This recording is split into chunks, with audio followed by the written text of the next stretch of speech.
Hello everyone, स्वागत है आपका अपने चैनल डाउट एक्सपर्ट पर। जैसा आप सभी को पता है कि हम अपनी सीरीज़ जो 2026 में होने वाला यूपी टेट है जनवरी में, उसके लिए हमने प्रीवियस ईयर क्वेश्चन पेपर की एक सीरीज़ शुरू करी है, जिसमें हमने 2017 का जो क्वेश्चन पेपर है वो हमने पूरा डिस्कस कर लिया है। जिसने भी नहीं देखा है, मैं उसकी प्लेलिस्ट कमेंट में पिन कर दूँगी, वहाँ से ज़रूर देख लेना। उसके बाद आज हम करेंगे 2018 के क्वेश्चन पेपर्स का मैथ्स का पार्ट। ओके, सीडीपी आपकी अपलोड हो चुकी है, उसकी वीडियो भी आप देख सकते हैं। तो आज यहाँ पे स्टार्ट करेंगे मैथ्स का क्वेश्चन पेपर। चलिए शुरू करते हैं। क्वेश्चन देखो, 30 क्वेश्चंस रहेंगे, वही आपके 91 से फोर्थ पार्ट होता है, तो 91 to 120 वाले क्वेश्चंस रहेंगे आपके। फर्स्ट क्वेश्चन है आपका क्वेश्चन नंबर 91। संलग्न चित्र में रेखा PAQ वृत्त को बिंदु A पर स्पर्श करती है तथा ABCD एक चक्रीय चतुर्भुज है।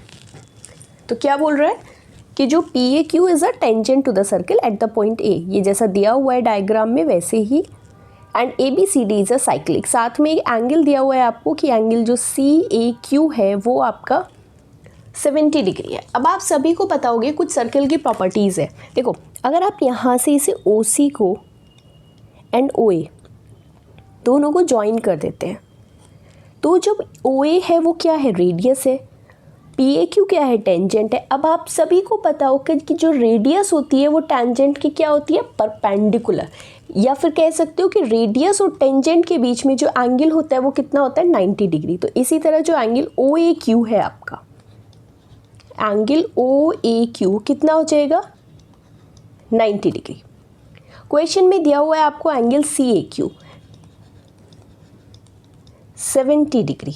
ओके, अब यहाँ से अगर हमें एंगल OAC फाइंड करना है, देखो यहाँ पे OAC आ रहा है ना, ये A है, ठीक है, OAC। तो OAQ में से अगर CAQ सेपरेट कर दें तो इतना एंगल बचेगा जो एंगल OAC हो जाएगा। तो यहाँ से एंगल OAC कितना हो जाएगा आपका, 90 degree minus 70 degree which is equal to 20 degree. Clear. अब यहाँ से फिर से एक प्रॉपर्टी आएगी आपकी, क्या आ जाएगा कि जो OA और OC हैं दोनों क्या है, रेडियस है सर्कल की, और रेडियस क्या होती है आपस में, इक्वल। तो एक ट्राइंगल की आपकी प्रॉपर्टी है कि अगर हमारे पास कोई ट्राइंगल है और उसकी दो साइड्स ही इक्वल है तो उनके जो अपोजिट एंगल्स होंगे वो भी इक्वल होते हैं। तो इसी तरह अगर OA OC के इक्वल है तो OA के अपोजिट वाला एंगल OCA किसके इक्वल हो जाएगा, OC साइड के अपोजिट वाला एंगल जो कि OAC है। अब OAC तो आपने जस्ट अभी फाइंड किया था, कितना था, 20। तो ये एंगल भी 20 आ गया, ये भी 20 हो गया, ये भी 20 हो गया। अब किसी ट्रायंगल में अगर आपको दो एंगल्स दिए हुए हैं, ठीक है, थर्ड एंगल कैसे फाइंड करेंगे, 180 में से दोनों को सेपरेट कर दें, यही तो होती है ना प्रॉपर्टी ट्रायंगल की। तो यहाँ से लिख सकते हो इन ट्रायंगल OAC जो एंगल है आपका AOC, ये जो एंगल AOC है वो कितना हो जाएगा, 180 में से OCA और OAC दोनों को माइनस कर दो, -20 -20, तो कितना हो जाएगा, 180 माइनस 20 160 140 आ जाएगा। फिर से एक प्रॉपर्टी आपकी जो यहाँ पे लगाई जाएगी। देखो, अब आपके पास हमने जैसे ये ज्वाइन किया हुआ है, ये एंगल है, ओके, फाइंड करना है हमें ABC एंगल। ये आपकी कोड है AC। तो AC जो कोड है वो एक एंगल बना रही है सेंटर पर, केंद्र पर, और एक एंगल बना रही है परिधि पर, यानी कि सरकमफ्रेंस पर। तो जो एंगल सरकमफ्रेंस पे बनता है वो एंगल केंद्र पर बनने वाले एंगल का हाफ होता है। इन शॉर्ट, जो एंगल परिधि पर बनता है वो केंद्र पर बनने वाले एंगल का हाफ होगा। Okay, the code made at the centre is double of the angle it made at the circumference by the code. तो जो आपका एंगल ADC है वो हाफ हो जाएगा AOC का, तो वही हमें करना है। ADC कितना हो जाएगा, AOC का हाफ, या फिर आप डायरेक्टली AOC हमने तो फाइंड किया हुआ है ना 140, तो इसे लिख दीजिए 140 का हाफ, जो कि आ जाएगा आपका 70 डिग्री। साथ में क्वेश्चन में एक चीज़ और दी हुई है, वो दिया हुआ है आपको कि जो ABCD है वो क्या है, साइक्लिक है, चक्रीय चतुर्भुज है। अब जिसे नहीं पता उसे मैं बता देती हूँ, साइक्लिक क्वाड्रिलेटरल या चक्रीय चतुर्भुज वो चतुर्भुज होता है जिसके चारों साइड्स 1 2 3 4, देखो ये A है, B है, C और D, चारों जो वर्टिसेस है वो आपकी सर्कल पे लाई करती है, यानी कि वृत्त की परिधि पर होगी, उसको बोलते हैं चक्रीय चतुर्भुज। तो ABCD आपका साइक्लिक क्वाड्रिलेटरल है, और साइक्लिक क्वाड्रिलेटरल की एंगल्स में ये प्रॉपर्टी होती है कि जो अपोजिट एंगल्स का सम होता है वो 180 होता है। तो एंगल ADC प्लस ABC कितना हो जाएगा 180। यहाँ से देखो ADC प्लस ABC कितना हो गया 180 आ गया। तो अगर यहाँ से एंगल ABC फाइंड करना है तो ABC के लिए 180 में से सब्ट्रैक्ट कर देते हैं ADC, और ADC हमारा कितना है 70। तो जो आंसर आएगा आपका 180 माइनस 70 ये हो जाएगा 110 डिग्री। करेक्ट। तो आपका ऑप्शन नंबर हो जाएगा 1 करेक्ट। ओके, सिंपल था, इजी था। जिसने भी सारी प्रॉपर्टीज़ को अच्छे से पढ़ा हुआ है वो बहुत इजीली सॉल्व कर देगा। चलिए तो मूव करते हैं अपने नेक्स्ट क्वेश्चन पर। क्वेश्चन नंबर 92 में बोल रहा है यदि 8 पेन का क्रय मूल्य 6 पेन के विक्रय मूल्य के बराबर है तो लाभ प्रतिशत है। If the cost price of 8 pen is same as the selling price of 6 pen. अगर मैं यहाँ से लेट कर लूँ, let selling price of 1 pen कितना है 1 रुपी मान लेते हैं। तो अगर फाइंड करना हो आपको selling price of 6 pen, 6 pen का सेलिंग प्राइस कितना हो जाएगा भाई 6 रुपीज़ हो जाएगा। और दिया हुआ क्या है आपको, दिया हुआ है आपको कि जो कॉस्ट प्राइस है 6 पेन का, देखो यही दिया हुआ है ना, सॉरी सेलिंग प्राइस आपको दिया हुआ है 8 पेन का। यहाँ पे मैं चेंज कर देती हूँ थोड़ा सा, यहाँ से 8 पेन का भी फाइंड कर लीजिए पहले। सेलिंग प्राइस ऑफ 8 पेन कितना है, जब सेलिंग प्राइस 1 पेन का 1 है तो 8 पेन का 8 रुपीज़ हो जाएगा। ओके, नेक्स्ट जो आपको दिया हुआ है कि जो कॉस्ट प्राइस है 8 पेन का, कॉस्ट प्राइस ऑफ 8 पेन वो कितना दिया हुआ है, वो दिया हुआ है selling price of 6 pen, that means 6 rupees, यही तो हो जाएगा ना 6 रुपीज़। अब हमें फाइंड करना है लाभ प्रतिशत। लाभ प्रतिशत यानी कि गेन परसेंट या फिर बोल सकते हो प्रॉफिट परसेंट। तो प्रॉफिट परसेंट कितना होता है, जितना उसको प्रॉफिट हो रहा है। तो प्रॉफिट कितना हो रहा है, देखो 8 पेन की बात कर लो, उसने कॉस्ट प्राइस है 6 रुपीज़ बट सेलिंग प्राइस है 8 रुपीज़, तो कितना प्रॉफिट हो गया भाई, 8 का बेच रहा है 6 का खरीद के, तो 2 रुपीज़ का फ़ायदा हो जाएगा ना 8 माइनस 2। और कॉस्ट प्राइस आपकी 6 है, परसेंटेज फाइंड करना है तो 100 से मल्टीप्लाई कर दीजिए, कितना आ जाएगा 8 माइनस 6 कितना होता है 2/6 मल्टीप्लाई 2 100, 2 3 ज़ा 6, 3 से अगर 100 को डिवाइड करेंगे तो कितना आ जाएगा 3 3 ज़ा 9, रिमाइंडर विल बी 1, 3 3 ज़ा 9, रिमाइंडर फिर से 1 बचेगा 33.5%, जो कि हो जाएगा आपका ऑप्शन नंबर 1। क्लियर हो गया, समझ आ गया होगा अच्छे से। परसेंटेज का बहुत ही छोटा सा, तो ये ऐसे वाले क्वेश्चंस को आपसे पूछ लिया जाता है कि इतनी लाइक जो भी आपको आर्टिकल दिया हुआ होगा, जैसे यहाँ पे दिया हुआ है कि 6 पेन का क्रय मूल्य 6 पेन के विक्रय मूल्य के बराबर है, तो इस तरह से क्वेश्चन जरूर पूछा जाता है। ओके, चलो करते हैं नेक्स्ट क्वेश्चन नंबर 93। निम्न में से कौन सी परिमेय संख्या 3/5 और 4/5 के मध्य नहीं आती है। देखो ये चीज़ ध्यान रखना, नहीं आती है। ओके, यहाँ पे भी हाईलाइट किया हुआ है आपको डज नॉट लाई, तो इस चीज़ का हमेशा ध्यान रखना। ये नहीं पूछा कि कौन सी लाई करती है, कौन सी लाई नहीं करती। So which of the following rational numbers does not lie between 3/5 and 4/5। अगर आप यहाँ से देखिए 3/5 की जो अप्रॉक्सीमेट वैल्यू अगर आप डिवाइड करोगे, देखो मैं यहीं पे मेंशन कर देती हूँ, जो आपके 3/5 की वैल्यू होगी वो कितनी होती है, 5 से डिवाइड करोगे तो 0.6, और 4/5 की वैल्यू कितनी होती है 0.8। अब वैल्यू देखनी है जो 0.6 और 0.8 के बीच में लाई करे। 7/10 कितना हो जाएगा 0.7, तो ये तो लाई कर रहा है भाई 0.6 और 0.8 के बीच में। 2/3 कितना हो जाएगा, 3 से डिवाइड करेंगे, डेसिमल लगाएंगे, 3 6 18, रिमाइंडर 2 बचेगा, 3 6 18, तो 6 भी लाई कर रहा है इन दोनों के बीच में।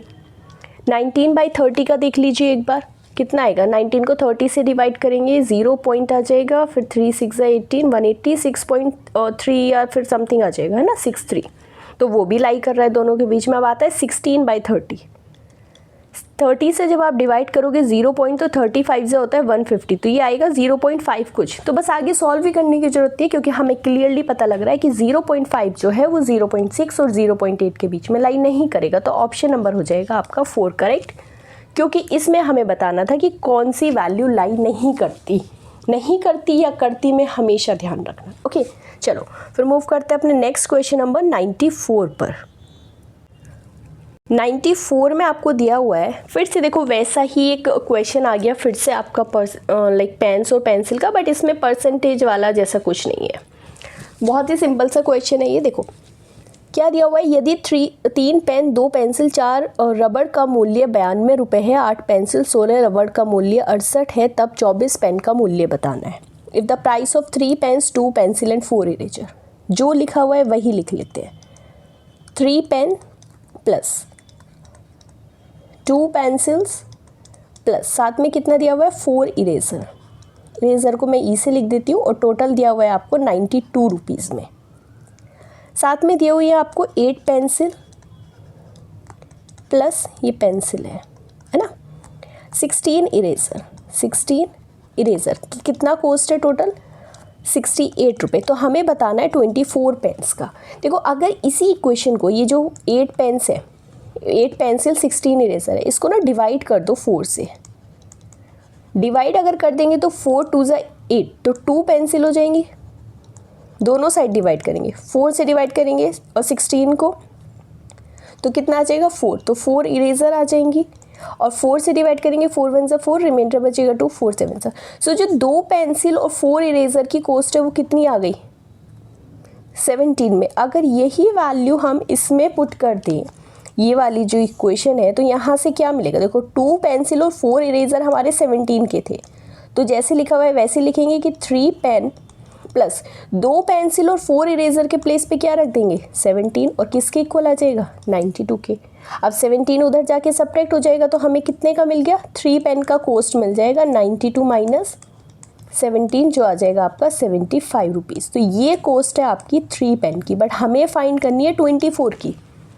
तो टाइम वेस्ट करेंगे नहीं, बस हमें पता है कि 3 8 ज़ा 24 होता है। तो अगर यहाँ पे इसको 8 से मल्टीप्लाई कर दो, 3 8 ज़ा 24, तो कितना हो जाएगा 24 पेन की कॉस्ट कितनी आ जाएगी भाई, इधर भी 8 से मल्टीप्लाई कर दो, 75 मल्टीप्लाई टू 8, 8 5 ज़ा 40, कैरी 4, 8 7 ज़ा 56 और 6600 रुपीज़ आ गई आपकी कॉस्ट। देख लीजिए कौन सा ऑप्शन है, ऑप्शन नंबर 4 हो जाएगा आपका करेक्ट। समझ आ गया, बहुत ही सिंपल सा था, इसमें कोई परसेंटेज वगैरह का भी कुछ नहीं था, सिंपल सा एक लॉजिक था।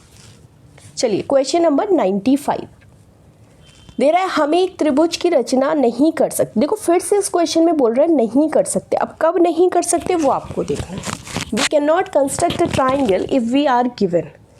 ओके, तो इसमें बताना है कि ऐसी क्या चीज़ें दी हुई होंगी जब हम ट्राइंगल को कंस्ट्रक्ट नहीं कर सकते। पहला ऑप्शन है ओनली 3 एंगल्स। अब भाई अगर आपको तीनों के सिर्फ एंगल्स दे दिए जाए, मैंने बोला कि आपने बोला एक लाइन ड्रॉ कर ली, उसमें यहाँ पे आपने एक एंगल ड्रॉ कर लिया, ठीक है, एक एंगल बन गया। अब दूसरा एंगल बनाने के लिए भी तो आपको इसकी डिस्टेंस पता होनी चाहिए ना, तभी तो कहाँ पे बनाओगे आप एंगल दूसरा, यहाँ यहाँ यहाँ, कहाँ बनाओगे, यहाँ नहीं पता ना। तो अगर आपको सिर्फ एंगल्स दिए हुए हैं, सिर्फ एंगल, तो आप जो है ट्राइंगल कंस्ट्रक्ट नहीं कर सकते। तो इसलिए आपका ऑप्शन नंबर 1 करेक्ट हो जाएगा।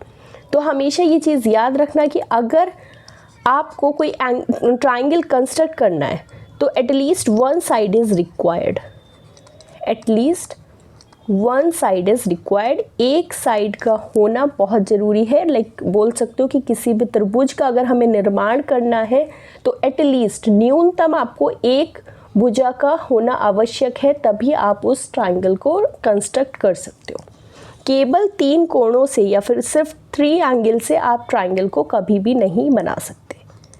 अगर 2 कोण और एक भुजा दी हुई है, हो सकता है भाई एक भुजा दी हुई है, एक कोण ये दे दिया आपको, एक इधर बना दिया, जहाँ भी मीट करेंगे ट्राइंगल बन गया। सिर्फ 3 साइड्स दी हुई है तो भी आपका बन जाएगा, है ना। साथ में अगर 2 भुजा और उनके मध्य का कोण दिया हुआ, एक साइड ये दी हुई है, एक साइड ये दी हुई है, आपको उनका कोण बताना। अब ये भी हमें पता है यहाँ तक है, ये भी पता है यहाँ तक है, इन दोनों को ड्रॉ कर देंगे तो उससे भी बन जाएगा। नहीं बनेगा तो सिर्फ अगर तीनों एंगल्स दिए हुए हैं। क्लियर हो गया, चलिए समझ आ गया होगा। आगे हो सकता है इसको किसी और तरीके से घुमा के पूछ ले, तो हमेशा याद रखना किसी भी ट्राइंगल को बनाने के लिए एक साइड का होना बहुत ज़रूरी है। चलिए मूव करते हैं नेक्स्ट क्वेश्चन नंबर 96 पर।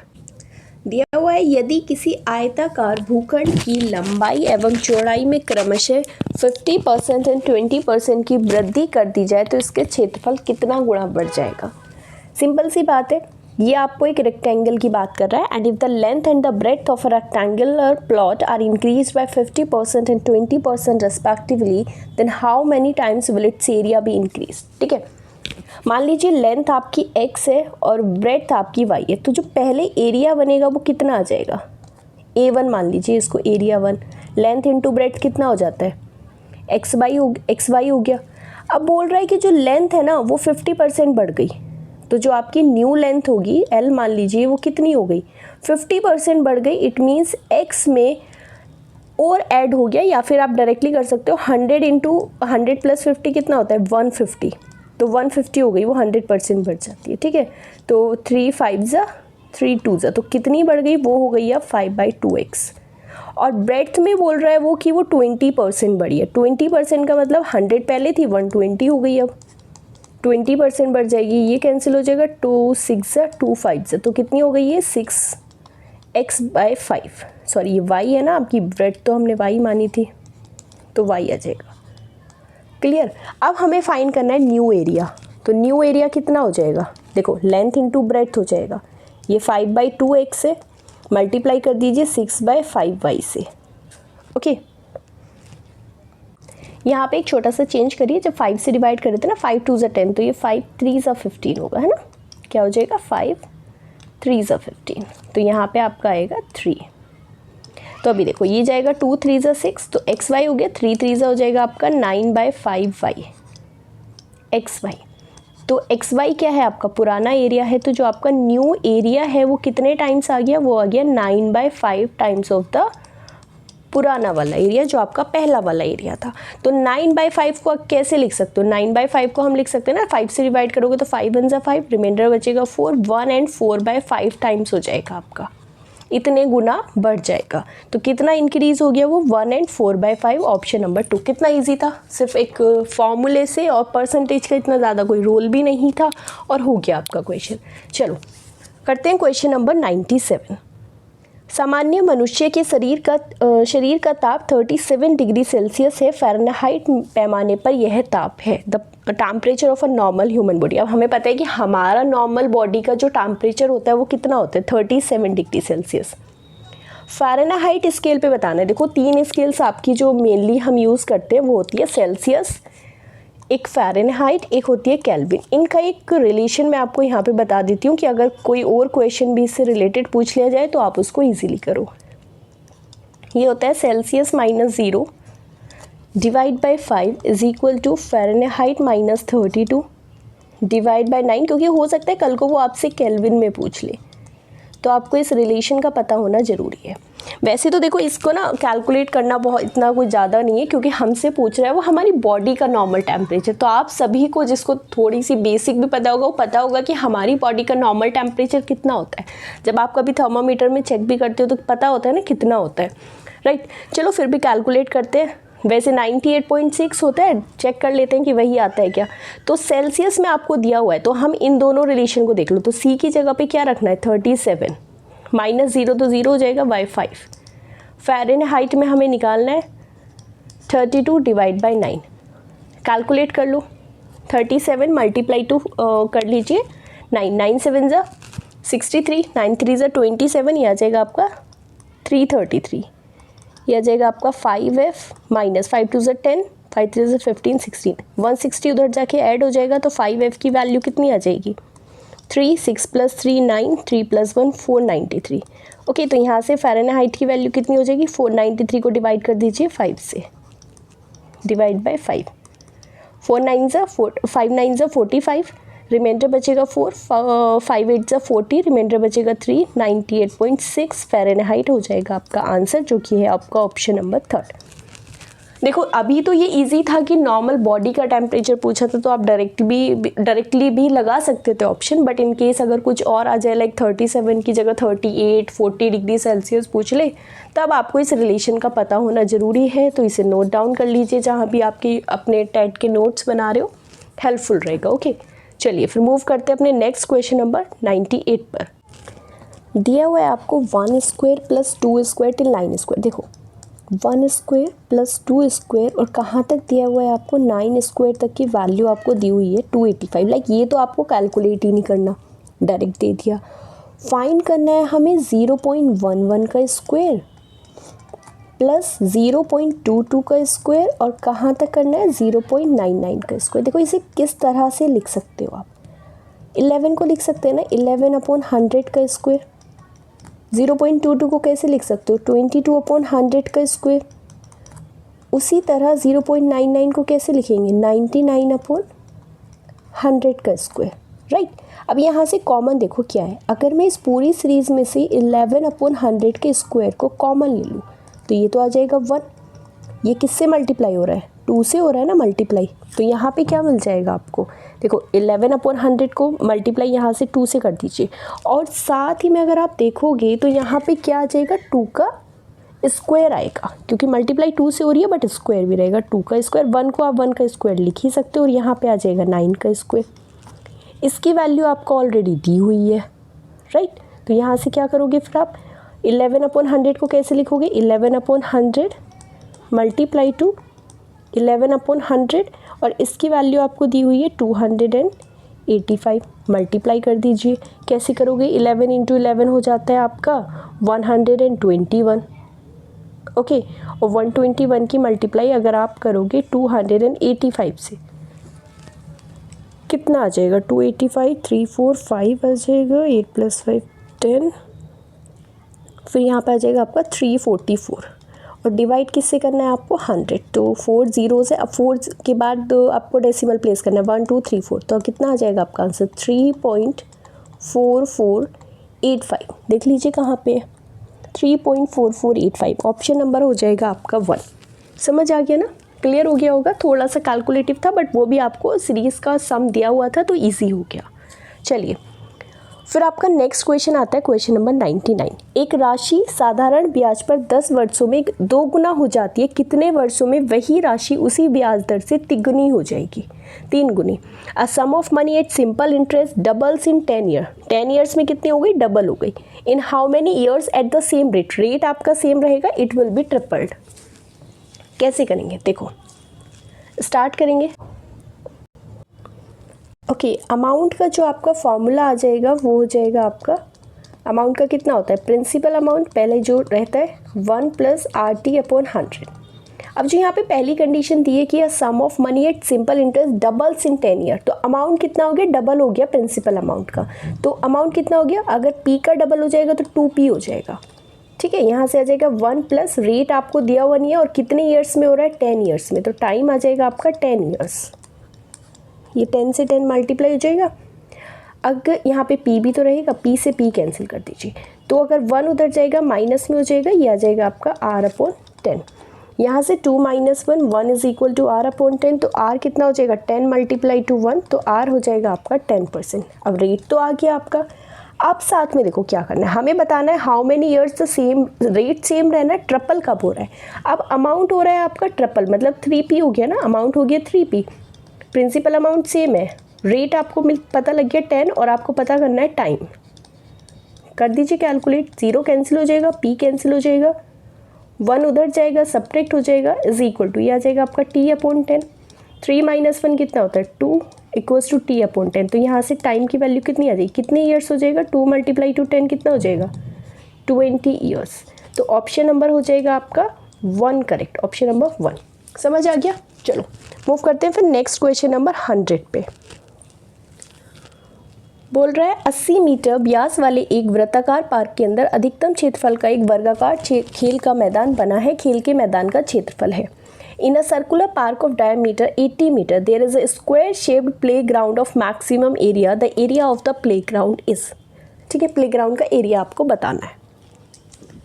अब देखो क्या करोगे, यहाँ पे बोल रहा है एक वृत्ताकार पार्क है, तो यहाँ पे ना एक सर्कल ड्रॉ कर लीजिए। इस तरह से आपको एक वृत्ताकार पार्क दिया हुआ है, डायमीटर उसका 80 है, सर्कुलर पार्क है। There is a square shaped playground, square के शेप में एक प्ले ग्राउंड है, इसके अंदर मैक्सिमम एरिया का है। ओके, क्या आ जाएगा, मैक्सिमम एरिया का है। कुछ भी ऐसे ड्रॉ कीजिए, थोड़ा रफली हो जाएगा, कोई बात नहीं, ठीक है। इस तरह से डायमीटर दिया हुआ है, तो हमेशा ध्यान रखना कि जब भी आपको कभी ऐसा दे देना कि सर्कल में कोई भी स्क्वायर, या फिर स्क्वायर ही होता है वैसे, रेक्टेंगल नहीं होता, स्क्वायर शेप्ड अगर मैक्सिमम है तो ये जो डायमीटर होगा ना वही डायगोनल होगा किसका, स्क्वायर का। तो हमें क्या फाइंड करना है, area of the like playground. तो यहाँ पे जो आपको डायमीटर दिया हुआ है कितना है, 80 मीटर, वही क्या हो जाएगा आपका डायगोनल हो जाएगा, विकर्ण जिसको आप बोलते हो डायगोनल। ओके, विकर्ण, स्क्वायर का विकर्ण भी कितना हो गया 80 मीटर। अब इसका फॉर्मूला कितना होता है, हमें पता है कि अगर इस स्क्वायर की साइड ए है तो डायगोनल होता है हमारा √2a। तो यहाँ से जो साइड है वो कितनी आ जाएगी 80/√2। और फाइंड करना है आपको एरिया। तो एरिया तो आप सभी को पता है, एरिया कितना होता है भुजा का square, it mean side square. Side square कितना हो जाएगा 80/√2 का स्क्वायर। 80 का स्क्वायर कितना होगा 8 8 = 64 एंड √2 का स्क्वायर 2 हो जाएगा। तो आपका जो एरिया आ जाएगा 3 2 = 2 3 = 6 2 2 = 4 32 मीटर स्क्वायर। ऑप्शन देख लीजिए कौन सा है 32 मीटर स्क्वायर। ऑप्शन नंबर 1 हो जाएगा करेक्ट। सिंपल सा क्वेश्चन था। चलिए करते हैं 101। 240 अंकों की एक परीक्षा में किसी परीक्षार्थी ने 52 अंक अर्जित किए। पाई आलेख में इसका संगत कोण है। पाई आलेख पता है ना, pie chart. In examination of 240 marks, total marks कितने 240। A student score 240 marks in pie chart, the corresponding angle. देखो एंगल कैसे फाइंड करते हैं उसका ना, पहले ये देखो कि कितने परसेंटेज में वो आ रहा है, या फिर आपको डायरेक्टली बता देती हूँ मैं। यहाँ पे आपको टोटल कितने दिए हुए हैं 240 मार्क्स, टोटल कितने हैं 240 मार्क्स, और स्कोर्ड कितने हैं 52 मार्क्स। तो यहाँ से अगर आपको एंगल फाइंड करना है तो एंगल कैसे फाइंड करेंगे। देखो अगर आप यहाँ से 1 डिग्री या फिर ये बोलो कि 1 नंबर के लिए, क्योंकि यहाँ पे अंक मिल रहा है ना 1 मार्क के लिए, 1 मार्क के लिए कितना एंगल बनेगा। देखो अगर आप पाई चार्ट ड्रॉ करते हो और ये सेंटर है तो ये पूरा जो एंगल यहाँ से रिवॉल्व होता है यहाँ से यहाँ तक पूरा कितना एंगल बनाता है 360। तो टोटल एंगल होते हैं 360 और हमारे टोटल मार्क्स कितने हैं 240। तो जो एक मार्क है ना वो इतने डिग्री का हो जाएगा। टोटल 360 होते हैं और टोटल मार्क्स है 240। और अगर हमें इसी को 52 मार्क्स के लिए फाइंड करना है, 52 अंक के लिए फाइंड करना है, तो इसकी मल्टीप्लाई कर दीजिए 52 से और कुछ नहीं करना, बस इसे सॉल्व करना है। 0 से 0 कैंसिल हो जाएगा, 6 6 6 4 4 से इसे डिवाइड कर दीजिए, 4 1 4 और 13 6 कितना होता है 78 डिग्री। तो इसका आंसर आ जाएगा आपका 78। थर्ड वाला ऑप्शन हो जाएगा आपका करेक्ट। वैसे फोर्थ आपको देखने में लग रहा होगा कॉम्प्लेक्स सा ऑप्शन है, लेकिन इसका ऑप्शन नंबर होगा थर्ड करेक्ट। ठीक है, तो हमेशा ये बात ध्यान रखना कि अगर आपको किसी भी पाई चार्ट के लिए 1 मार्क का या फिर मार्क हो सकता है, कुछ और भी चीज़ हो सकती है, उसके एक के लिए फाइंड कर लीजिए जो भी आपको 360 डिग्री। तो हमें पता है कि वो पूरा एक एंगल 360 होता है और टोटल मार्क्स 240 थी, 240 से डिवाइड कर दिया। क्लियर। चलिए मूव करते हैं नेक्स्ट क्वेश्चन 102 पर। क्वेश्चन है आपका, यदि p का p% 36 है तो p बराबर होगा p% ऑफ p। कोई भी एक नंबर है p का p%, तो p% कितना हो जाएगा p/100। कितना दिया हुआ है 36। p इंटू पी कितना हो जाएगा p स्क्वायर। 100 इंटू 36 कितना हो जाएगा 3600। तो p कितना हो जाएगा √3600। अब इसको तो आप फाइंड कर ही सकते हो ना 3600 का। देखो सिंपली फाइंड कर लो, 6 6 36 होता है, 10 10 100। सो p की वैल्यू आ जाएगी आपकी 60। ऑप्शन नंबर 4 सिंपल सा था। चलिए मूव करते हैं नेक्स्ट पे। आपको दिया हुआ है यदि 23 52 is equal to 2 power x 3 power y 7 power z, तो x plus y plus z. इसके लिए आप क्या करोगे, इसके लिए आपको जो नंबर दिया हुआ है ना 2352, इसका आपको प्राइम फैक्टराइजेशन कर लेना है और फिर आप पावर्स फाइंड कर लीजिए। 2 से डिवाइड करोगे 2 1 = 2, 2 1 = 2, रिमाइंडर बचेगा 2 7 = 14, 2 6 = 12। फिर से 2 से करिए, 2 5 = 10, रिमाइंडर 1 बचेगा, 2 8 = 16, 2 8 = 16। फिर 2 से डिवाइड करिए, 2 2 = 4, 2 9 = 18, 2 4 = 8। फिर 2 से डिवाइड करिए, 2 1 = 2, 2 4 = 8, 2 7 = 14। अब करिए 3 से, 3 4 = 12, 2 रिमाइंडर बचेगा, 3 9 = 27। अब 49 का तो पता है 7 7 एंड देन 7 1। तो अब यहाँ से जो हमारा 2352 है उसे हम किस तरह लिख सकते हैं, देखो मैं यहाँ पे लिख देती हूँ आपके लिए। जो आपका 2352 है उसे आप लिख सकते हो 2 की पावर, देखो 1 2 3 4 आ जाएगा, मल्टीप्लाई टू 3 की पावर सिर्फ 1 है और 7 की पावर कितनी है 2। तो ये x की वैल्यू हो जाएगी, ये y की हो जाएगी, z की हो जाएगी। तो अगर x plus y plus z find करना है तो कितना आ जाएगा 4 + 1 + 2 कितना हो जाएगा 4 5 6 7 7 आ गया ना आपका आंसर। देख लीजिए कहाँ है ऑप्शन 7 दिया होगा, ये आ जाएगा आपका ऑप्शन नंबर 3। क्लियर हो गया, समझ आ गया होगा अच्छे से। चलो अब इसमें नेक्स्ट क्वेश्चन 104 है कि 100 के समभाजकों की संख्या होगी। समभाजक मतलब even divisors, okay, the number of the even divisors of 100।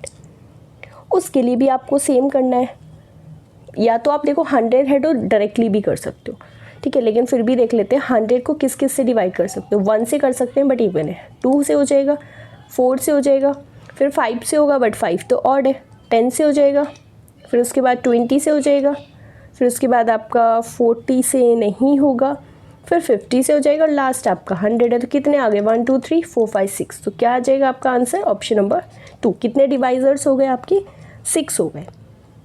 Clear हो गया, समझ आ गया होगा ये भी आपको अच्छे से। चलिए फिर मूव करते हैं नेक्स्ट क्वेश्चन 105 पर।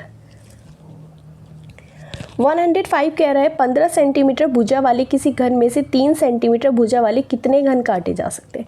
जब भी कभी हमें किसी बड़ी फिगर में से छोटी छोटी फिगर्स बनानी होती है तो हम बात करते हैं उसकी वॉल्यूम की। किसकी, वॉल्यूम की। तो इसी तरह से ये करेंगे हम, ठीक है। तो देखो how many cubes of 3 centimetre can be separated from the cube of 15 centimetre. तो अगर आपको नंबर ऑफ क्यूब्स फाइंड करने हैं तो जो बड़ा क्यूब है उसकी साइड कितनी है, 15, तो वॉल्यूम कितना हो जाएगा भाई, क्यूब का वॉल्यूम तो साइड का क्यूब होता है, 15 क्यूब हो जाएगा। डिवाइड कर दीजिए, छोटे कितने क्यूब्स होंगे, 3 सेंटीमीटर का साइज़ है तो एक क्यूब का वॉल्यूम कितना हो जाएगा, 3 क्यूब हो जाएगा। बस यही आपको करना था। इसे आप ऐसे लिख लीजिए 15/3 का क्यूब, सिंपली हो जाएगा 3 5 ज़ा 15, ये हो जाएगा आपका 5 का क्यूब। 5 का क्यूब कितना होता है, 5 5 ज़ा 25, 5 ज़ा 125, तो ऑप्शन नंबर आ जाएगा 1 आपका, 125 क्यूब्स हो जाएंगे। नेक्स्ट क्वेश्चन है 3 की पावर 1989 में 7 से भाग देने पर शेषफल होगा। अब देखो जब कभी आपको शेषफल की बात करता है, रिमाइंडर की बात करता है, क्योंकि हमें बताना है कि जब कभी ये 7 से डिवाइड होगा तो उसका जो रिमाइंडर है वो क्या होगा। तो सबसे पहले हम क्या करेंगे, जो आपका 1989 है तो इसे 3 की पावर 1989 को कैसे लिखेंगे, सी 3 की पावर 1989। सो पहले ना यहाँ से अगर इसे 2 का मल्टीपल बनाना है तो इसे क्या करेंगे, एक 3 बाहर ले लेंगे, तो 3 की पावर 1 तो यहाँ पे आ जाएगी, ये 8 बच जाएगी। तो अगर 2 से डिवाइड करेंगे तो 2 9 ज़ा 18, रिमाइंडर विल बी 1, 2 9 ज़ा 18, ये बचेगा आपका 4, ये आ गया। यहाँ से 3 की पावर 2 फिर से बाहर ले लेते हैं, लाइक ये 9 है ना, इसकी पावर 993 कर लेते हैं और एक ले लेते हैं यहाँ से 9 की पावर 1 एंड इंटू 3 की पावर 1, ठीक है।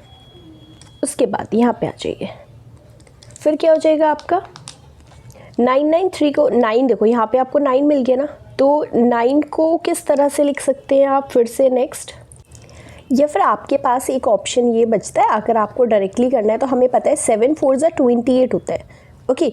तो आप इसे कुछ इस तरह से भी लिख सकते हो, 3 की पावर 3, ओके, और 3 से डायरेक्टली डिवाइड कर दो, 3 6 ज़ा 18, 3 6 ज़ा 18, 3 3 ज़ा, अब 3 3 ज़ा कितना होता है 27 की पावर 663, और 27 कैसे लिख सकते हैं 28 - 1 663।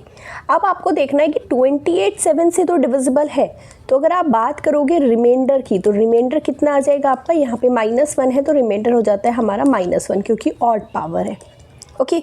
अब -1 या तो -1 होगा या फिर उसमें +7 कर दीजिए, क्योंकि रिमाइंडर तो हमें पॉजिटिव लाना है, तो 7 - 1 कितना हो जाएगा 6, तो ऑप्शन आ जाएगा इसका ऑप्शन नंबर 3। क्लियर है, इजी था क्वेश्चन।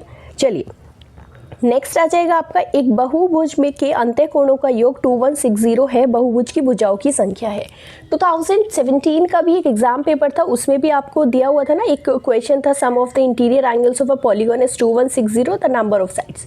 तो वहाँ पर भी एक क्वेश्चन इसी से रिलेटेड था, number like sum of the interior angles. वो मैं फिर से आपको बता देती हूँ, sum of the interior angles का फॉर्मूला जो आपका होता है वो मिलेगा आपको n-2 इंटू 180 डिग्री। अब आपको सम दिया हुआ है, सम कितना दिया हुआ है 2160, और आपको n फाइंड करना है। सिंपल फॉर्मूले में पुट करेंगे, 180 का 0 से 0 कैंसिल हो जाएगा, और अगर आपको इसको डिवाइड करना है 18 से तो कितने टाइम्स चला जाएगा ये आपका 18 1 ज़ा 18, रिमाइंडर बचेगा 2, सो 18 3 2 ज़ा 36, 12 टाइम्स, सो n-2 की वैल्यू कितनी आ गई 12। तो n कितना हो जाएगा 12 + 2 विच इज़ इक्वल टू 14। तो ऑप्शन नंबर हो जाएगा आपका फिर से 1 करेक्ट हो जाएगा। कितने नंबर ऑफ साइड्स आ जाएंगी आपकी 14। अब आ जाइए क्वेश्चन नंबर 108।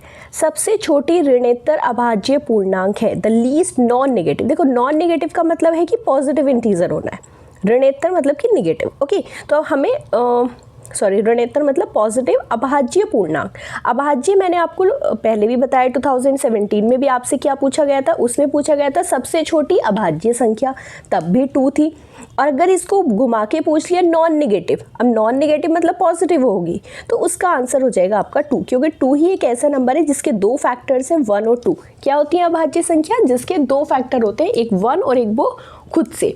सो 2 ही सबसे छोटी एक संख्या है। अब 0 क्यों नहीं होगा? क्योंकि 0 को फैक्टर्स नहीं। 1 क्या होगा? 1 का सिर्फ एक ही फैक्टर है 1। और 3 क्या होगा? हमसे पूछा था लीस्ट। 3 भी एक प्राइम नंबर है, बट अगर वो लीस्ट पूछ रहा है तो लीस्ट कौन सी हो जाएगी? छोटी 2 हो जाएगी। क्लियर हो गया? समझ आ गया अच्छे से? चलो फिर आता है आपका क्वेश्चन 109।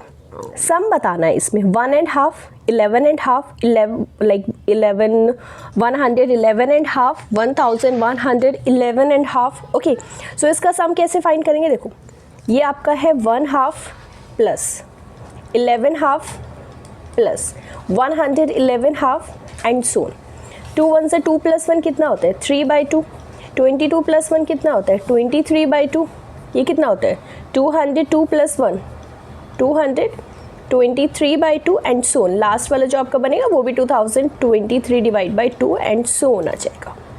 अब इसमें देखो कॉमन पैटर्न क्या है? पहले तो हाफ कॉमन है, हाफ कॉमन है तो यहाँ से क्या मिलेगा? 3 + 23 + 223 + 2223 एंड सोन।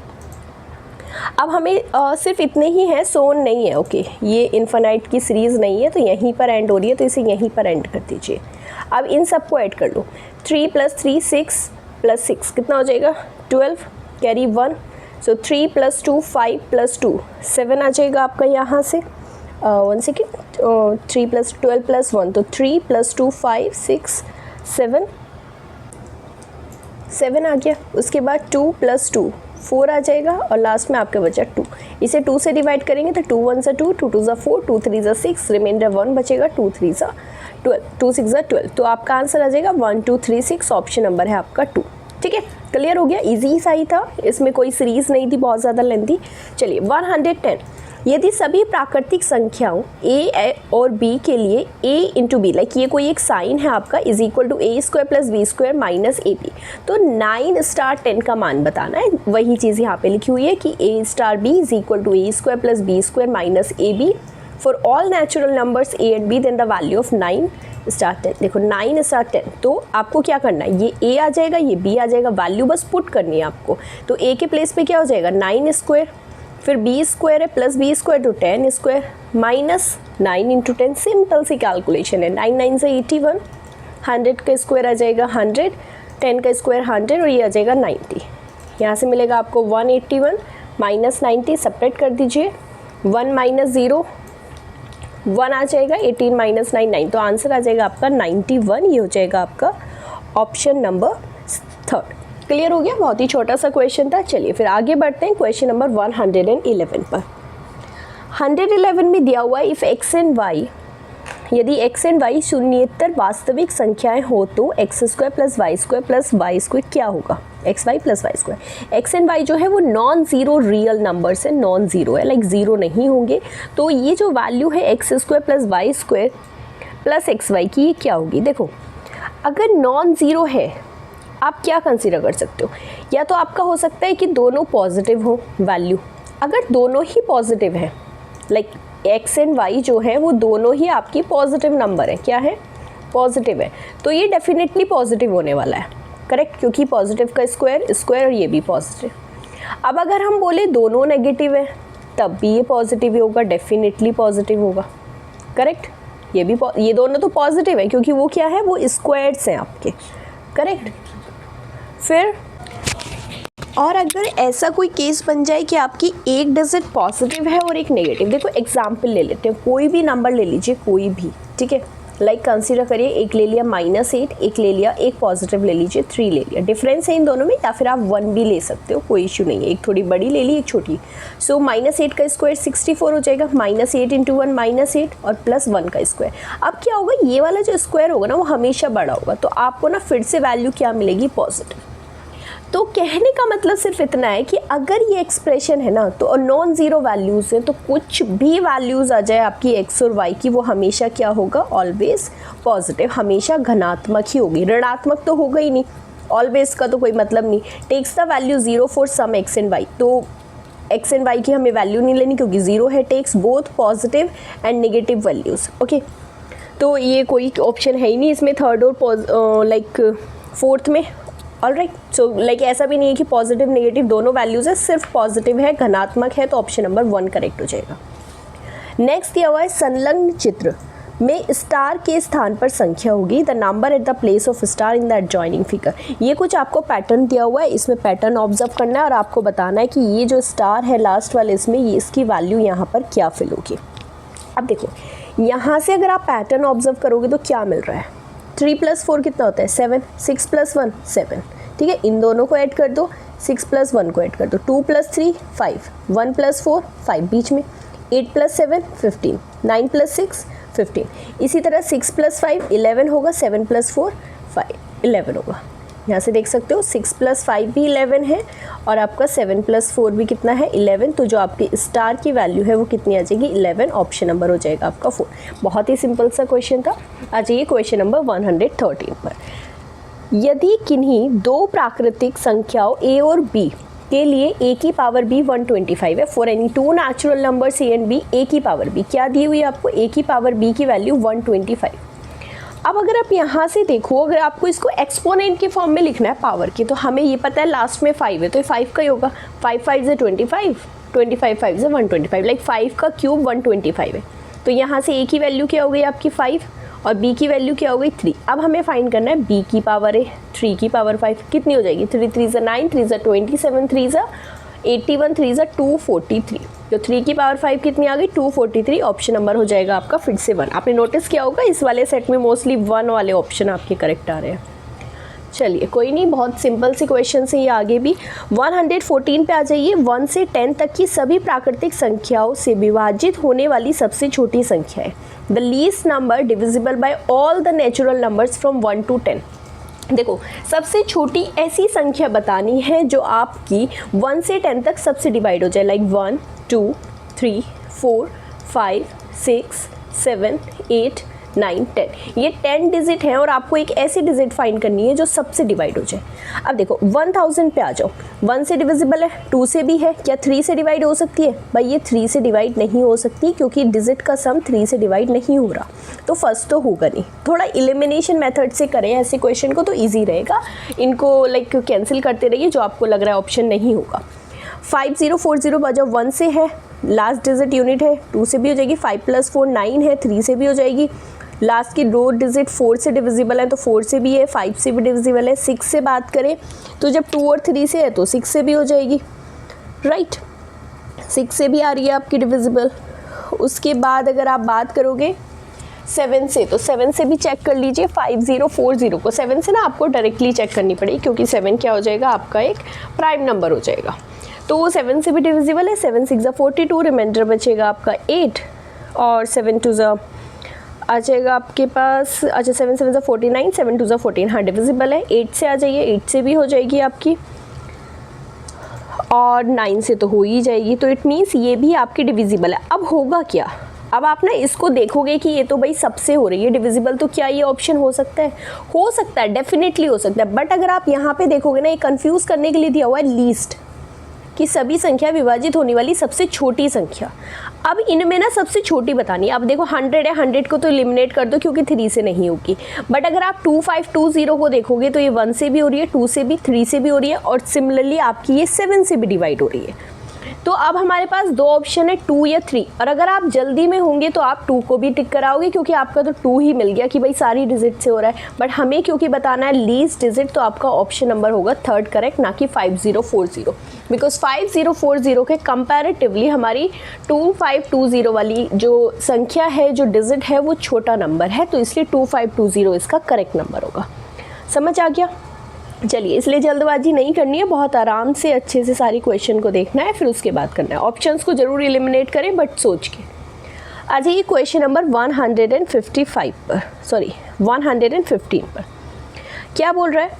यदि 4/8/2017, अच्छा कैलेंडर का क्वेश्चन है ये आपका, को शुक्रवार है तब 61 दिनों के बाद कौन सा दिन होगा। ये चीज़ भी आपको एक नोटिस करनी है कि यहाँ पे कौन सा दिन पूछा है। देखो, एक तो होता है कि 61वां दिन कौन सा होगा, लाइक द 61st डे, एक तो क्वेश्चन बनता है ऐसे। एक होता है 61 डेज के बाद, 61 के बाद, 61 दिन के बाद कौन सा दिन होगा, आफ्टर 61 डेज। तो इन दोनों में बहुत डिफरेंस है, पूरे एक दिन का डिफरेंस आ जाता है। चलिए, तो फिर इसे करते हैं। 4/8/2017 को इन्होंने दिया हुआ है, 4/8/2017 को क्या है, फ्राइडे है, ठीक है। It's Friday on 4/8/2017, then what will be the day after 61, after 61। तो पहले 61 को 7 से डिवाइड करो और यहाँ पे बताओ मुझे कि रिमाइंडर क्या होगा। 7 से अगर डिवाइड करोगे तो 7 8 जा 56 आ जाएगा और रिमाइंडर बचेगा आपका 5। तो जो हमसे पूछा है, अगर यहाँ पे बात करें कि आफ्टर 61 डेज, आफ्टर 61 डेज कौन सा दिन होगा।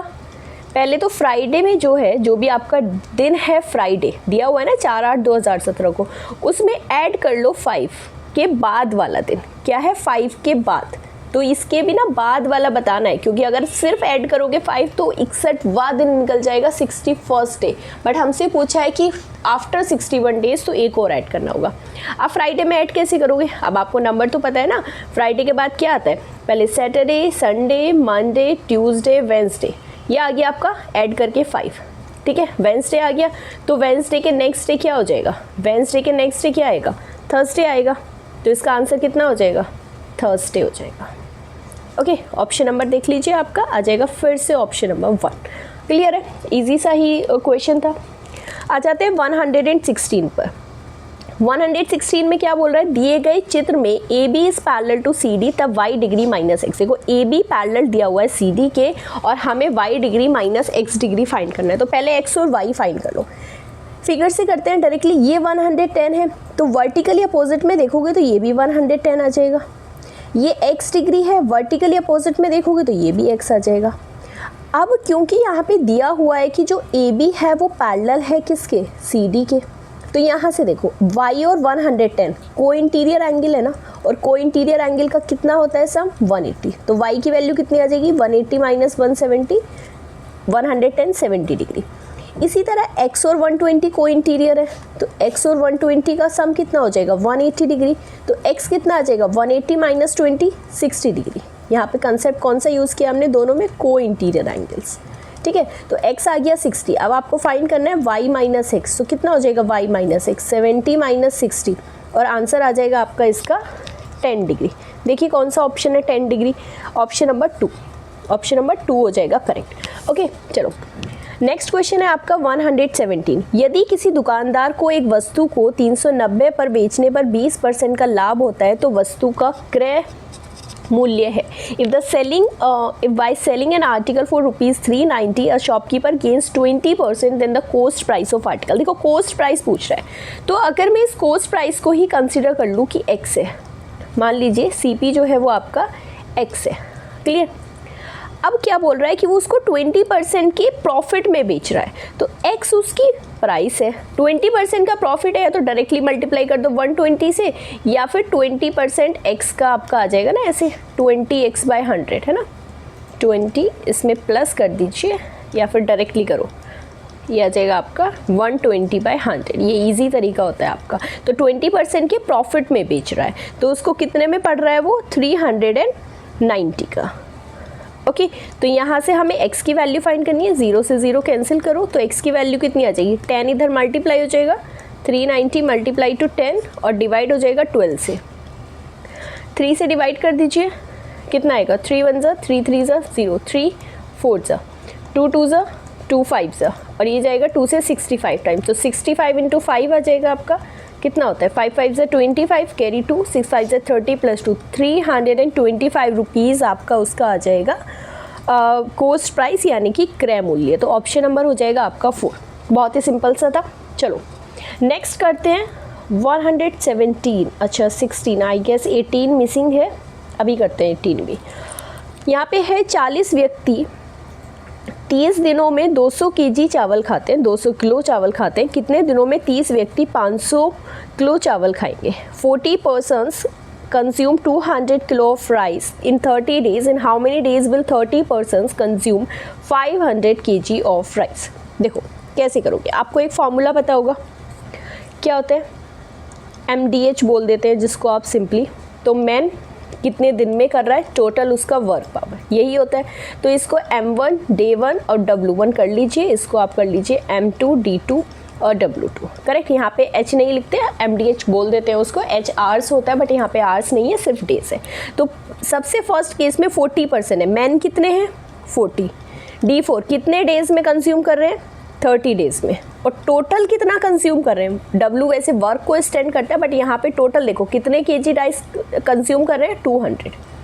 M2 नेक्स्ट कंडीशन में M2 हमारे को दिया हुआ है 30%, कितने डेज में करना है वो ही हमें फाइंड करना है, और टोटल कितना है इस बार राइस 500 केजी, ठीक है। 0 से 0 कैंसिल करिए, 14 to 30 कितना हो जाएगा, 4 3 ज़ा 12, 1200 डिवाइड बाई 2, यह आ जाएगा आपका 5 से इसको कैंसिल कर दीजिए 6, तो यह आ जाएगा 6 D2, ओके। ये जाएगा आपका 600 टाइम्स, तो D2 की वैल्यू कितनी आ जाएगी 600 डिवाइड बाई 6, कितना आ जाएगा, कितने डेज में हो जाएगा 6 1 ज़ा 6, 100 डेज, तो 100 डेज में कंज्यूम कर सकते हैं, उसके अकॉर्डिंग हो जाएगा आपका ऑप्शन नंबर 4।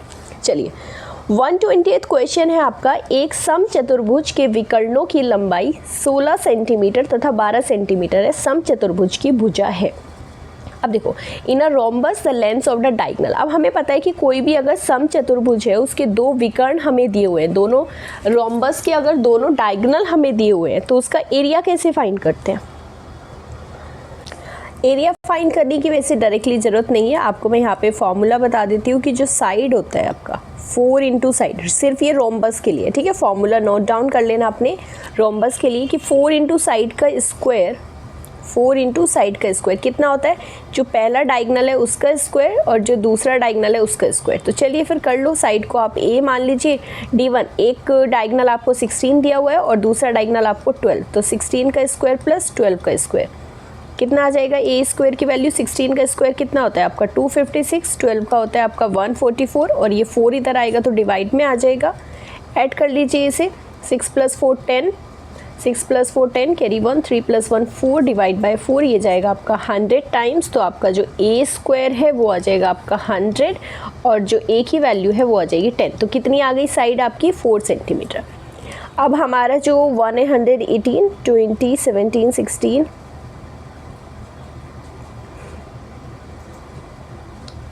ओके, सो एक 18th क्वेश्चन हमारा रह रहा है, वो भी हम देख लेते हैं।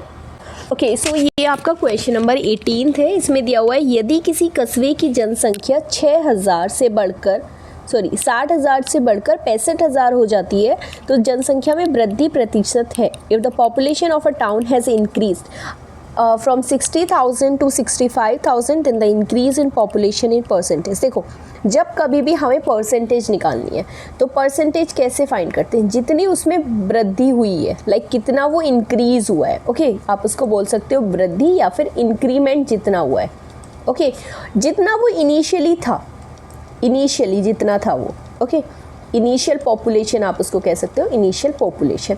एंड परसेंटेज फाइंड करना है तो मल्टीप्लाई कर दीजिए 100 से। तो कैसे फाइंड करोगे, चलो इंक्रीमेंट देख लो, कितना इंक्रीमेंट हुआ है। पहले आपका 65,000 हो गया आपका, और पहले था 60,000, तो ऑब्वियसली 5,000 का इंक्रीमेंट हुआ है, और इनिशियल पॉपुलेशन आपकी 60,000 थी, मल्टीप्लाई कर दीजिए 100 से, ये आ जाएगा आपका 5,000 डिवाइड बाय 60,000, मल्टीप्लाई कर दीजिए 100 से, 3 0 से कैंसिल हो जाएंगे, 1 0 यहाँ पे कैंसिल कर दीजिए, ये आ जाएगा आपका 5 × 10 50/6। 6 से डिवाइड करिए, 6 8 ज़ा 48, रिमाइंडर कितना बचेगा 2/6, या फिर आप कर दीजिए 2 1 ज़ा 2 3 ज़ा, सो ये आ जाएगा आपका 8 and 1/3%, जो कि हो जाएगा आपका ऑप्शन नंबर 3। कंप्लीट हो गया पूरा 2018 का, हमने मैथ्स वाला पार्ट कवर कर लिया है। CDP हिंदी की आप वीडियो देख लीजिए, मैं एक बार कमेंट में पिन कर दूंगी, और उसके बाद ऐसे ही आप हम प्रीवियस ईयर करते रहेंगे। सो जिसने भी चैनल सब्सक्राइब नहीं किया वो ज़रूर सब्सक्राइब करें, जिससे आपको आगे आने वाली सारी वीडियोस की नोटिफिकेशन मिलती रहे। और जल्दी फिर शुरू करते हैं अपना सिलेबस। ओके, चलिए करते रहिए अपनी प्रिपरेशन। Till then bye.